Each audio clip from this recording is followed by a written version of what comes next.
السلام عليكم ورحمة الله وبركاته. معاكم محمد وعمر ديماس ومروان. مرحبا بكم بقناتنا. اليوم أقدم أكلة اسمها باتاغور.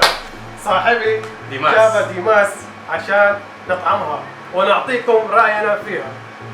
طبعا قبل ما نبدا الحلقه ما تنسوا تشوفون الحلقه اللي فاتت وادعمونا بالسبسكرايب واللايك طبعا، واعطونا كومنتات، نبغى نشوف كومنتاتكم، وما تنسوا تنشرون الحلقه عند اصحابكم توروها زملائكم واخوانكم واحبائكم. يلا نقول بسم الله ونبدا نجرب الباتاغور. يلا شباب بسم الله.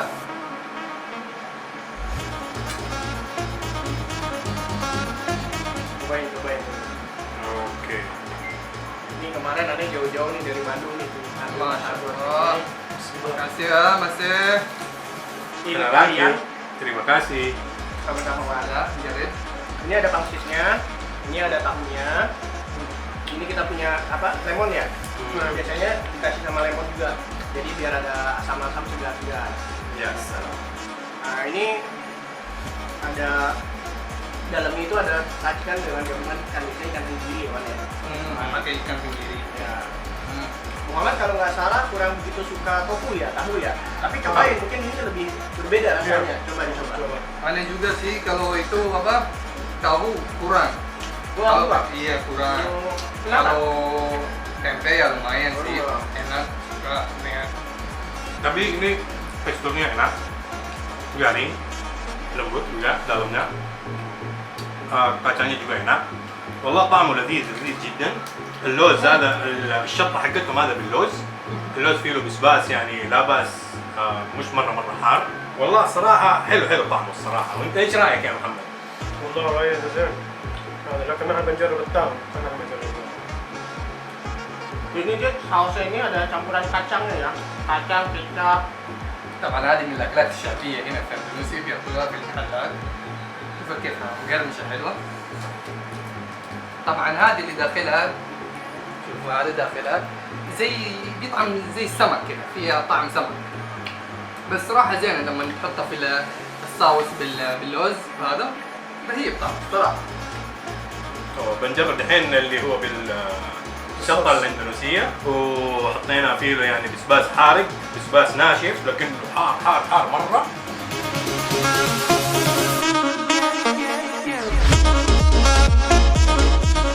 Gimana Muhammad, enak? Suka? Kata ya suka. Umar, Marwan. enak benar kurang doyan. Enak, lembut, tahunya lembut, Ikannya kerasa? ikannya berasa, sambal ini pedas gila.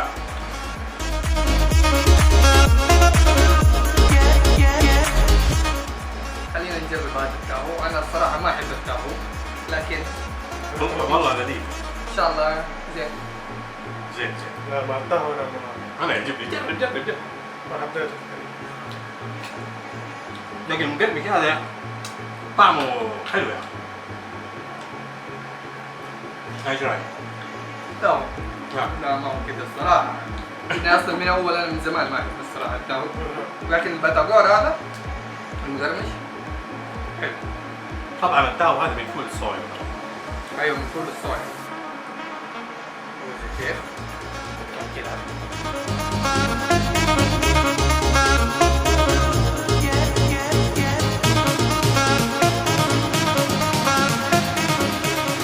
Kalau untuk lidah orang Timur Tengah masuk nggak? Cocok nggak? كان باتاغور Batagor lah kan yang tahu. Hoko cocok. Tahu enggak? Yang tahu atau yang maksudnya yang lebih suka nih? اللي بيدخل اللي هو باتاغور اللي في ايش اسمه؟ الشرق الاوسط طبعا. هذا بيدخل هناك يعني ياكلون.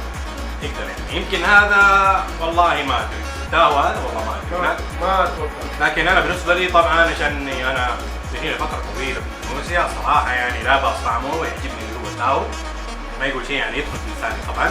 لكن هذا صراحه بيدخل ان شاء الله بيدخل باي لسان. طعمه زين وقرمش وفيه له سمك يعني بالطعم طعم حلو يعني، وعده بهارات ثانيه طبعا عشان يعطي ذوق حلو جدا.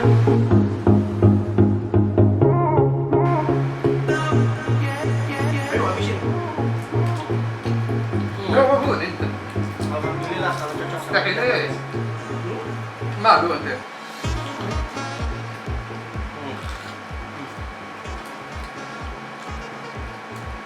Marwan كم تقييمه؟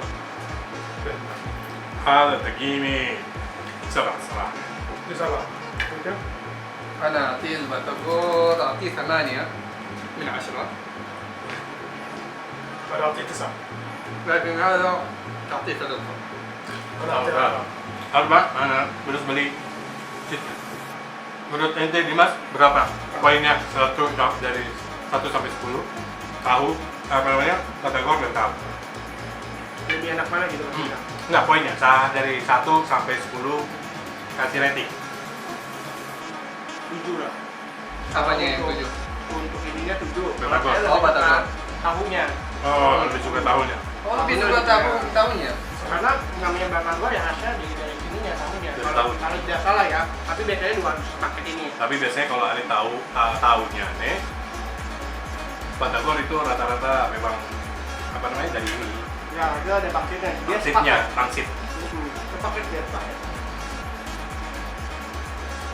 طبعا المقرمش هذا اللي هو من ايش اسمه دقيق، فاهم كيف؟ زي عجينة سمبوسة طبعا. بس هذه اغلى منها ايوه اغلط من عجينة سمبوسة ومقرمش. أيوة. هذا يقولوا له هنا بانسيت. يقولوا له بانسيت. طبعا البتاغور هذه يعني من المجموعة من تاهو وبانسيت هذا، لكن احنا دائما نقول له هذا بتاغور الصراحة يعني. ini mantap benar gila pedas banget Ini salah satu saus sambal brand Indonesia ya, lokal ya. Tapi dicampur dengan salah satu cabai giling kering ya. Iya. Jadi pedasnya nambah gabung. Tapi bumbu asli ya bumbu kacang. Biasanya juga ada yang suka tidak memakai ini atau ini dia memakai kecap saja.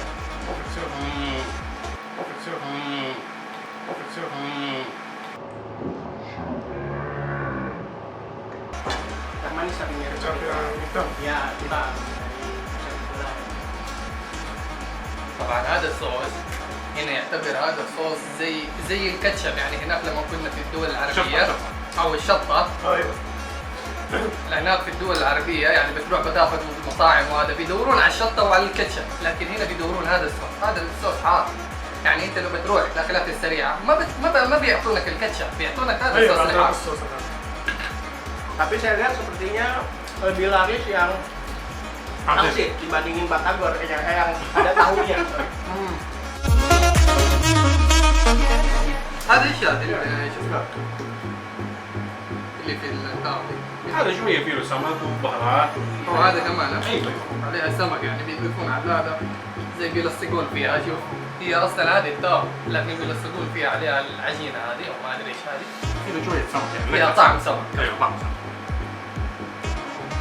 Cuma kalau pangsit yang bikin enak ada kriuk-kriuknya, crispy. ايوه كريسبي. خلينا نجربها.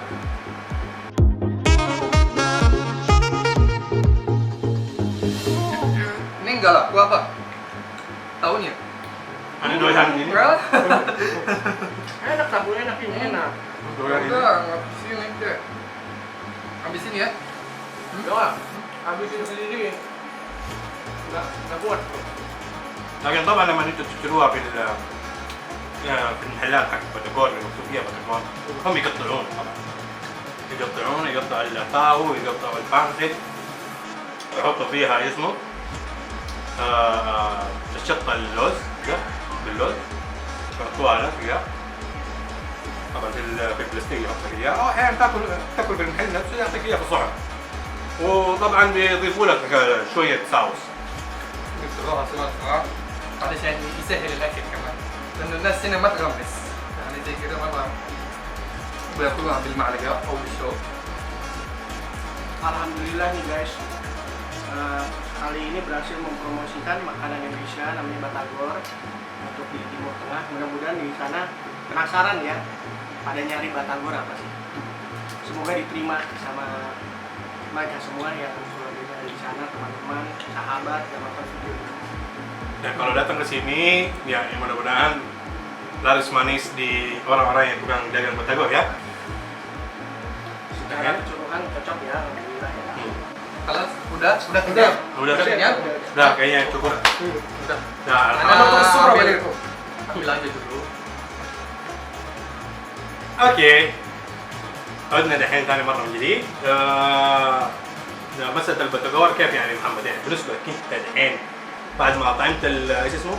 البانسيت نفسه ده وطعمت التاهو بالتقميصة حق الصوص اللوز ده والصوص الحارق ده كيف؟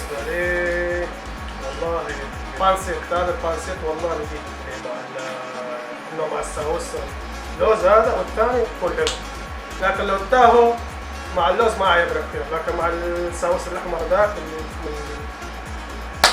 حلو احسن. وانت؟